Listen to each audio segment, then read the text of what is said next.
मतगणना के लिए राज्य निर्वाचन आयोग की तैयारी पूरी। कल सुबह 8 बजे से शुरू होगी मतगणना की प्रक्रिया। मतगणना के लिए 5500 से ज्यादा कर्मचारियों की तैनाती।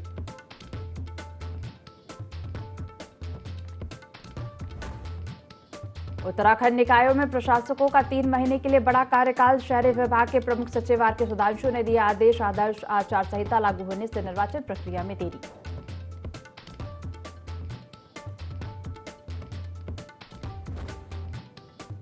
उत्तराखंड में तपती गर्मी से मिलेगी राहत। मौसम विभाग ने बारिश का जताया अनुमान। 3 जून से राज्य के पर्वतीय क्षेत्रों जबकि 4 जून से पूरे प्रदेश में बारिश की संभावना।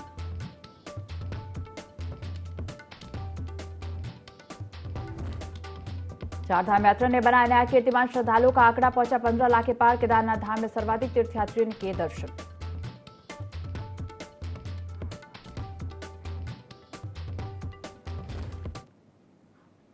देवभूमि लाइव देख रहे हैं आप और मैं हूं आपके साथ दिव्या। बुलेटिन की शुरुआत करेंगे देहरादून से खबर के साथ। मतगणना के लिए राज्य निर्वाचन आयोग ने सभी तैयारियां पूरी कर ली हैं। कल सुबह 8 बजे से मतगणना की प्रक्रिया शुरू होगी। प्रदेश में 884 टेबल पर ईवीएम के मतों की गणना होगी।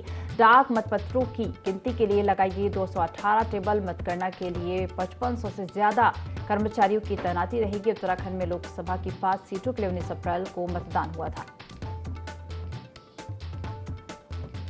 मतगणना के लिए राज्य निर्वाचन आयोग ने सभी तैयारियां पूरी कर ली हैं। कल सुबह 8 बजे से मतगणना की प्रक्रिया शुरू होगी। प्रदेश में 884 टेबल पर ईवीएम के मतों की गणना होगी। डाक मतपत्रों की गिनती के लिए 218 टेबल लगाई गई है। मतगणना के लिए 5500 से ज्यादा कर्मचारियों की तैनाती रहेगी। उत्तराखंड में लोकसभा की 5 सीटों के लिए 19 अप्रैल को मतदान हुआ था और अब मतगणना को लेकर राज्य निर्वाचन आयोग ने तैयारियां पूरी कर ली हैं। कल सुबह 8 बजे से मतगणना की प्रक्रिया शुरू होगी। प्रदेश में 884 टेबल पर ईवीएम के मतों की गणना होगी।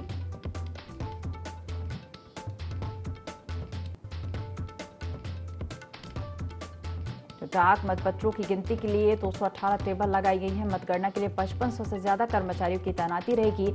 उत्तराखंड में लोकसभा की 5 सीटों के लिए 19 अप्रैल को मतदान हुआ था और अब 4 जून को मतगणना होगी, जिसके लिए राज्य निर्वाचन आयोग ने सभी तैयारियां पूरी कर ली हैं।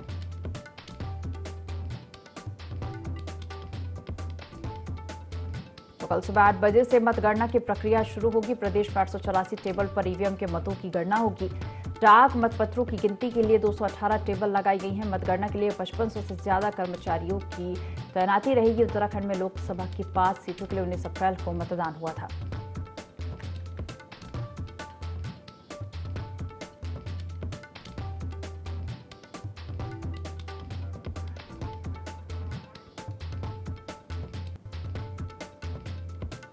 मतगणना के लिए राज्य निर्वाचन आयोग ने सभी तैयारियां पूरी कर ली। कल सुबह 8 बजे से मतगणना की प्रक्रिया शुरू होगी। प्रदेश में 884 टेबल पर ईवीएम के मतों की गणना होगी। डाक मतपत्रों की गिनती के लिए 218 टेबल लगाई गई हैं। मतगणना के लिए 5500 से ज्यादा कर्मचारियों की तैनाती रहेगी।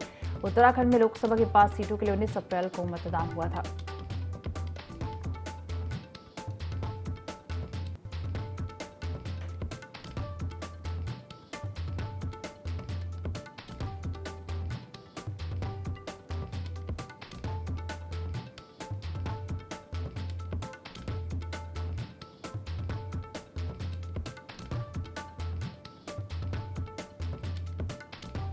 मतगणना के लिए राज्य निर्वाचन आयोग ने सभी तैयारियां पूरी कर ली। कल सुबह 8 बजे से मतगणना की प्रक्रिया शुरू होगी। प्रदेश में 884 टेबल पर ईवीएम के मतों की गणना होगी। डाक मतपत्रों की गिनती के लिए 218 टेबल लगाई गई हैं। मतगणना के लिए 5500 से ज्यादा कर्मचारियों की तैनाती रहेगी। उत्तराखंड में लोकसभा की 5 सीटों के लिए 19 अप्रैल को मतदान हुआ था।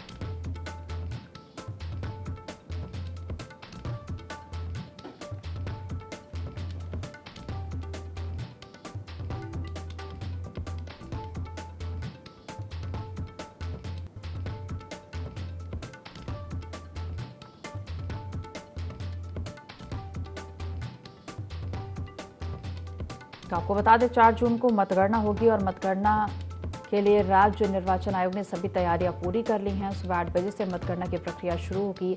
प्रदेश में 884 टेबल पर ईवीएम के मतों की गणना होगी। डाक मतपत्रों की गिनती के लिए 218 टेबल लगाई गई हैं। मतगणना के लिए 5500 से ज्यादा कर्मचारियों की तैनाती रहेगी। उत्तराखंड में लोकसभा की 5 सीटों के लिए 19 अप्रैल को मतदान हुआ था।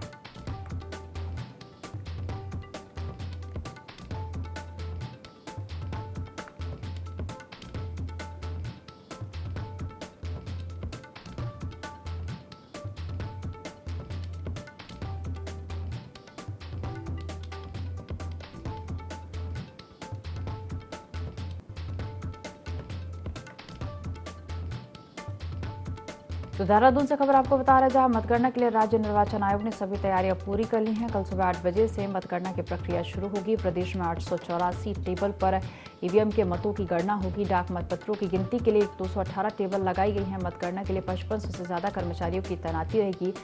लोकसभा की 5 सीटों के लिए 19 अप्रैल को मतदान हुआ था और अब मतगणना की बारी है, जिसके लिए राज्य निर्वाचन आयोग ने सभी तैयारियां पूरी कर ली हैं। तो मतगणना के लिए 5500 से ज्यादा कर्मचारियों की तैनाती रहेगी। डाक मतपत्रों की गिनती के लिए 218 टेबल लगाई गई हैं। प्रदेश में 884 टेबल पर ईवीएम के मतों की गणना होगी।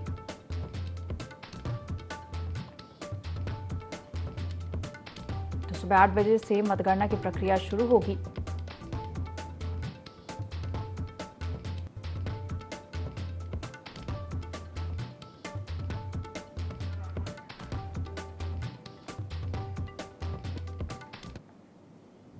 प्रदेश के मुख्यमंत्री पुष्कर सिंह धामी चंपावत में एक दिवसीय भ्रमण कार्यक्रम पर बनवसा पहुंचे, जहां उन्होंने एनएचपीसी सभागार में विद्युत, पेयजल, वन विभाग, लोक निर्माण विभाग और सिंचाई विभाग आदि की समीक्षा की। समीक्षा के दौरान सीएम ने विभागीय अधिकारियों की लापरवाही और उदासीनता पर सख्त होते हुए अधिकारियों को फटकार लगाई। साथ ही कहा कि सभी अपनी कार्यशैली में सुधार लाएं। साथ ही उन्होंने ऊर्जा और पेयजल के क्षेत्र में लापरवाही करने वाले अधिकारियों को चेतावनी देते हुए कहा कि बिजली पानी से जनता परेशान हुई तो अधिकारी स्वयं जिम्मेदार होंगे। वहीं उन्होंने पूर्णागिरी में सभी व्यवस्थाएं दुरुस्त करने के निर्देश दिए।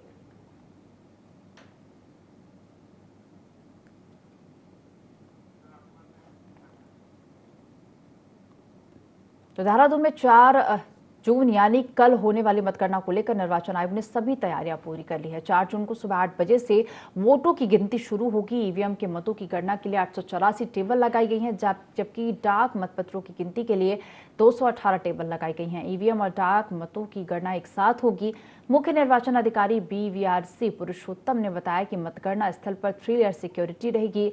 राज्य के 17 विधानसभाओं की काउंटिंग के लिए 91 काउंटिंग हॉल बनाए गए हैं। साथ ही बताया कि निर्वाचन आयोग की कोशिश रहेगी कि दोपहर 1 से 2 बजे तक परिणाम घोषित हो जाए।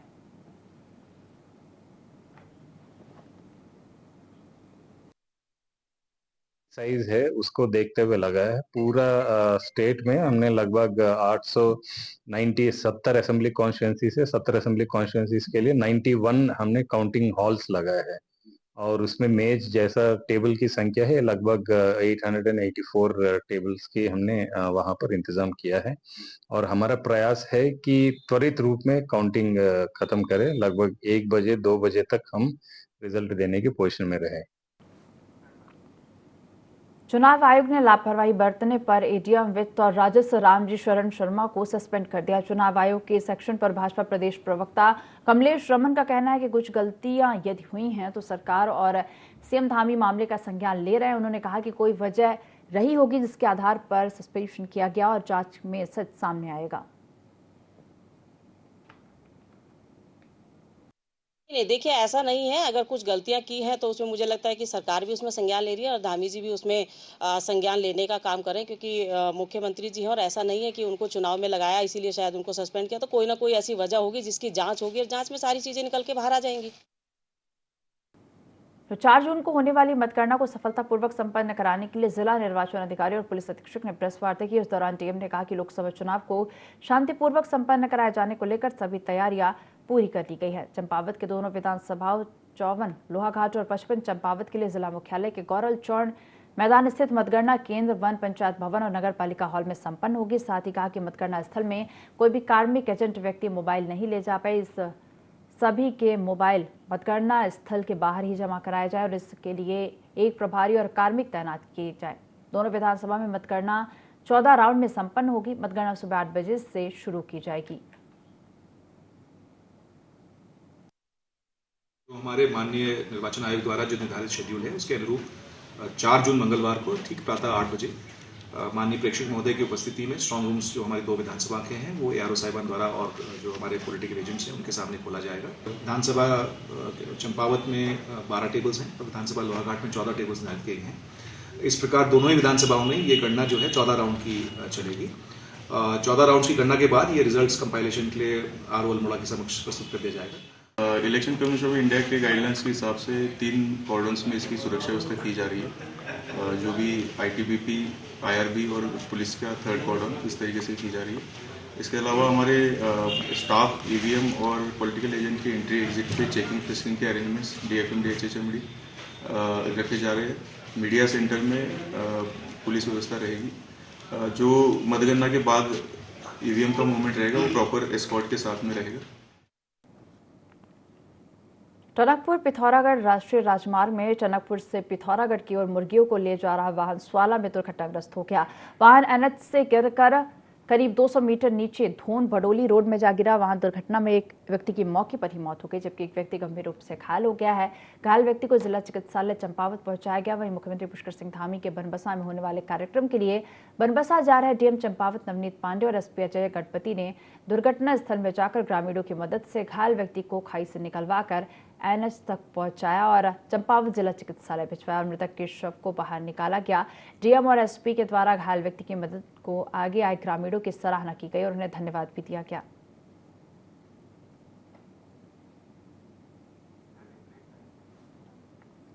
रुक करेंगे देहरादून से खबर का, जहां मतगणना के लिए राज्य निर्वाचन आयोग ने सभी तैयारियां पूरी कर ली है और कल सुबह 8 बजे से मतगणना की प्रक्रिया शुरू होगी। प्रदेश में 884 टेबल पर EVM के मतों की गणना होगी।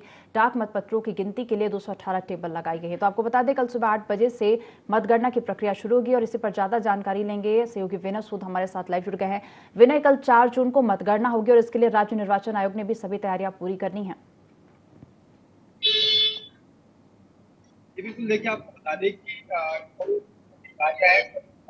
मतगणना शुरू हो जाएगी और महाराणा प्रताप स्टेडियम में जो है मतगणना जो है की जानी है, जिसको लेकर के तैयारियां यहाँ पर प्रशासन की पूरी तरह से हो गई है और इसको लेकर के तमाम जो व्यवस्थाएं हैं वो इस दौरान यहाँ पर की गई है। यहाँ पर बात की जाए सुरक्षा की दृष्टि से, तो सुरक्षा की दृष्टि से भी यहाँ पर पुलिस की जो तैनाती है 500 से ज्यादा जो पुलिसकर्मी है वो यहाँ पर तैनात कर दिए गए हैं। और इसी के साथ साथ आपको ये भी बता दें कि कई कर्मचारियों की भी जो ड्यूटी है वो इस दौरान यहाँ पर मतगणना स्थल पर लगाई गई है और EVM को लेकर के जो है पूरी तरह से यहाँ पर जो है बात की जाए तो EVM को लेकर के भी यहाँ पर सुरक्षा की दृष्टि से काफी महत्वपूर्ण जो है निगरानी रखी जा रही है। जी विनय, तो मतगणना स्थल पर 3 लेयर सिक्योरिटी की बात भी कही गई है। बिल्कुल देखिए, आपको बता दें कि यहाँ पर जो है सुरक्षा की दृष्टि से अगर देखा जाए तो ड्रोन के माध्यम से जो है सभी पर निगाहें रखी जाएंगी और कल जिस तरह से उत्तराखंड की 5 लोकसभा सीटों की मतगणना जो है होने जा रही है, उसमें सुबह से ही यानी सुबह 8 बजे से ही जो है इसमें ये कार्यवाही शुरू हो जाएगी और साथ ही साथ पूरी जो तैयारियां हैं वो साफ तौर पर प्रशासन ने यहाँ पर कर ली है। जी विनय, तमाम जानकारी साझा करने के लिए आपको धन्यवाद।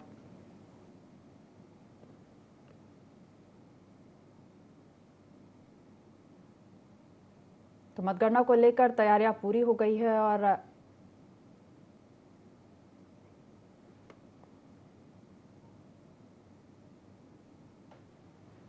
तो विश्वविख्यात केदारनाथ धाम में एक अनोखा दृश्य देखने को मिला, जब पहली बार वायुसेना के चिनूक हेलीकॉप्टर से महिंद्रा थार SUV केदारनाथ धाम पहुंची और इससे पूर्व आपदा के बाद यहां डंपर JCB और पोकलैंड मशीन जरूर पहुंची थी और इस मशीनों का उपयोग यहां पुनर्निर्माण कार्यों में किया जा रहा है। लेकिन इस बार धाम में रुद्रप्रयाग जिला प्रशासन ने नई पहल की है। देखिए रिपोर्ट। केदारनाथ धाम में रुद्रप्रयाग जिला प्रशासन ने इस बार नई पहल की। बीमार, बुजुर्ग और दिव्यांग यात्रियों की सहायता के लिए यहां महिंद्रा थार SUV कार भेजी जा रही है। वायुसेना के चिनूक हेलीकॉप्टर से एक थार कार को गौचर हवाई पट्टी से केदारनाथ धाम भेजा गया। इसके बाद बद्री केदार मंदिर समिति के पुजारियों, वेद पाठियों ने थार कार की विधिवत पूजन अर्चन किया। बताया जा रहा है कि अभी एक थार और वहां पहुंचेगी और 2 थार गाड़ियां यात्रा काल में धाम पहुंचने वाले VIP केदारपुरी का भ्रमण कर सकेंगे। साथ ही हेलीपैड से बुजुर्ग और दिव्यांग श्रद्धालुओं को मंदिर तक पहुंचाने में मदद मिलेगी। यात्रा काल में किसी यात्री या अन्य के बीमार या घायल होने पर उसे हेलीपैड तक पहुंचाने में भी SUV का उपयोग किया जाएगा। लेकिन केदारनाथ धाम में थार पहुंचने के बाद से ही सियासत गर्मा गई है। कांग्रेस लगातार सरकार पर हमलावर होती नजर आ रही है। कांग्रेस के प्रदेश उपाध्यक्ष मथुरा दत्त जोशी का कहना है कि सरकार ने हमेशा धार्मिक स्थलों की पवित्रता में कुठाराघात करने का काम किया है। देखिए, जिस तरीके से केदारनाथ मंदिर में थार पहुंचाई गई है, SUV पहुंचाई गई है, उससे निश्चित रूप से मंदिर की पवित्रता को भंग करने का काम सरकार ने किया है। और जिस तरीके से अगर थार वहां पहुंचेगी निश्चित रूप से स्थानीय रोजगार को भी प्रभावित करेगी। सरकार पूंजीपतियों को आगे बढ़ाना चाहती है, गरीब के पेट में लात मारने का काम करती है। केदारनाथ मंदिर में जो डांडी कांडी चलाने वाले लोग हैं, जो डोली चलाने वाले लोग हैं, अपना पेट पालने का काम वो करते हैं। सरकार ने ऐसे लोगों के पेट में लात मारने का काम किया है। वहीं दूसरी तरफ भाजपा का कहना है कि श्रद्धालुओं की सहूलियत के लिए ये कदम उठाया गया है। भाजपा प्रदेश प्रवक्ता हनी पाठक का कहना है कि केदारनाथ के स्वरूप को खतरा नहीं हो सकता। जहां तक थार की बात है तो ये सुविधा हेलीपैड से मंदिर तक के लिए सिर्फ उन लोगों के लिए है जो केदारनाथ में जाकर किसी बीमारी के कारण दिक्कत में आ जाते हैं। उन्होंने कहा कि आपातकालीन स्थिति में ही थार का उपयोग किया जाएगा। उन्होंने कहा कि बड़ी संख्या में यात्रीगण आ रहे हैं, उन्हें परेशानी न हो इसके लिए सुचारू रूप से दर्शन करने की व्यवस्था बनाई गई है। इसकी विपक्ष को सराहना करनी चाहिए, न कि आरोप लगाना चाहिए। केदारनाथ जी के स्वरूप को कभी भी किसी भी प्रकार का खतरा हो ही नहीं सकता, क्योंकि वो सृष्टि के रचयिता है। और जहां तक थार की बात है तो वो हेलीपैड से मंदिर तक के लिए सिर्फ उन लोगों के लिए है जो लोग किसी बीमारी से अचानक केदार भूमि में जाने के बाद त्रस्त हो चुके हों, या तो जो विकलांग हो, जिनको असमर्थता दिखाई दे रही हो, इस तरीके के लोगों के लिए इमरजेंसी की हालात में उस थार का प्रयोग किया जाएगा। तो उसको अन्यथा नहीं लेना चाहिए, वो सराहना करनी चाहिए, न कि इस प्रकार का आरोप लगाना चाहिए। एक तरफ जहां कांग्रेस केदारनाथ धाम में थार के संचालन का विरोध कर रही है तो वहीं भाजपा थार के जरिए यात्रियों को सुविधा पहुंचाने का दावा कर रही है। देखना होगा कि आगामी दिनों में थार के माध्यम से यात्रा कितनी सुचारू बन पाती है। IND24 के लिए देहरादून से विनय सूद की रिपोर्ट। लोकसभा चुनाव के एग्जिट पोल से भाजपा कार्यकर्ता काफी उत्साहित है। इसमें उत्तराखंड के बाद जो सीटें भाजपा की झोली में आने की उम्मीद जताई जा रही है और इस पर मुख्यमंत्री पुष्कर सिंह धामी ने कहा कि एंटी एग्जिट पोल के आंकड़ों से भी ज्यादा सीटें जीतेगा। नरेंद्र मोदी एक बार फिर से प्रधानमंत्री बनने जा रहे हैं। वही भाजपा प्रदेश अध्यक्ष महेंद्र भट्ट ने 5 लोकसभा सीटों पर भाजपा के प्रत्याशियों के 2 गुने अंतर से जीत का दावा किया। एग्जिट पोल से साबित होगा कि सेवा, सुशासन और गरीब कल्याण की नीति पर जनता ने मुहर लगाई। सभी एग्जिट पोलों में एनडीए और भाजपा को प्रचंड बहुमत दिखाया गया है और ये एग्जिट पोल उस दिन और आगे बढ़ेंगे जिस दिन 4 जून को रिजल्ट आएगा और जैसे जैसे मतगणना प्रारंभ होगी ये आगे बढ़ते जाएंगे और मोदी जी तीसरी बार प्रचंड जीत के साथ देश के प्रधानमंत्री बनेंगे। ये जीत भारत के मोदी जी के 140 करोड़ परिवारजनों की जीत है, उनकी नीति और नीयत की जीत है, गरीब कल्याण सुशासन की जीत है। जो उन्होंने देश के लिए अपना एक एक पल और एक एक क्षण लगाया है, ये उसकी जीत है और ये ऐतिहासिक होगी। हम आज के एग्जिट पोल का सम्मान करते हैं और सिद्ध हो गया है कि भाजपा 370 और एनडीए 400 पार का जो नारा जनता ने लगाया था वो सार्थक सिद्ध होगा। सेवा, सुशासन, गरीब कल्याण की नीति को जनता का जनादेश प्राप्त हुआ है। देश के प्रधानमंत्री नरेंद्र भाई मोदी और एनडीए की पूर्ण बहुमत की सरकार, प्रचंड बहुमत की सरकार इस बार देश के अंदर बनने जा रही है। सारे भ्रष्टाचारी एक हो जाएं, परिवारवाद एक हो जाए, तुष्टीकरण करने वाले एक हो जाएं, कुर्सी के लिए ईमान धर्म को त्यागने वाले एक हो जाएं, तो भी जनता ने अपनी मोहर देश के विकास को के लिए लगाई है। 4 तारीख को परिणाम जो आने वाले हैं वो जातिवाद, परिवारवाद, भ्रष्टाचार, तुष्टीकरण के खिलाफ का परिणाम है और मैं विश्वासपूर्वक कह सकता हूँ पुनः तीसरी बार इस देश के अंदर प्रधानमंत्री मोदी जी के नेतृत्व में देश अग्रणी विकास की ओर बढ़ेगा, ऐसा हम विश्वासपूर्वक कह सकते हैं। एक उम्र के बाद हर माता पिता की बच्चों से यही उम्मीद होती है कि उनके बच्चों ने बुढ़ापे में तीर्थ दर्शन कराए, लेकिन आधुनिकता के इस दौर में आजकल के युवा इतने व्यस्त हो गए हैं कि अपने माता पिता को समय नहीं दे पा रहे। लेकिन उत्तर प्रदेश में 2 भाई अपने दिव्यांग माता पिता को 4 धाम यात्रा कराने के लिए निकले हैं। 2 भाई जो अपनी दिव्यांग माता को कंधों पर बिठाकर 4 धाम यात्रा पर निकले। इन दोनों भाइयों का कहना है कि आजकल लोग अपने बुजुर्ग माता पिता को वृद्धाश्रम में छोड़ रहे हैं। उसी से यह संदेश देने के लिए हिमाचल प्रदेश से उन्होंने यह यात्रा शुरू की और 106 दिनों में 1500 किलोमीटर की दूरी तय कर चुके हैं। उत्तराखंड और हिमाचल प्रदेश के सभी तीर्थ स्थानों के बाद यह यात्रा श्री राम मंदिर अयोध्या में संपन्न होगी।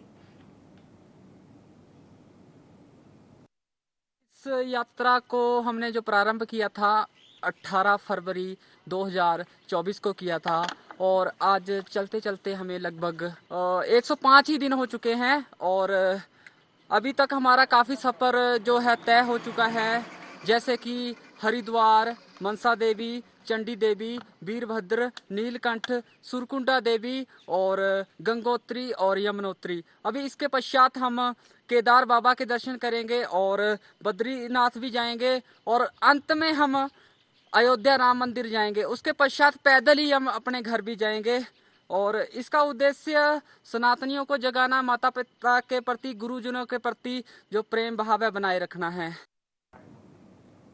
लोकसभा चुनाव 2024 समाप्त हो चुका और ऐसे में अब सबकी निगाहें 4 जून की काउंटिंग वाले दिन पर टिकी हुई हैं, लेकिन उससे पहले एग्जिट पोल को लेकर राजनीतिक दलों में सियासी घमासान मच गया है। देखिए खास रिपोर्ट। लोकसभा चुनाव 2024 के आखिरी चरण का मतदान समाप्त होते ही तमाम राजनीतिक दलों ने अपनी अपनी जीत के दावे पेश करने शुरू कर दिए हैं। भाजपा और कांग्रेस दोनों ही दल अपने अपने दावे पेश कर रहे हैं। Bharatiya Janata party exit poll को देखकर 400 पार के नारे को एक बार फिर दोहरा रही है।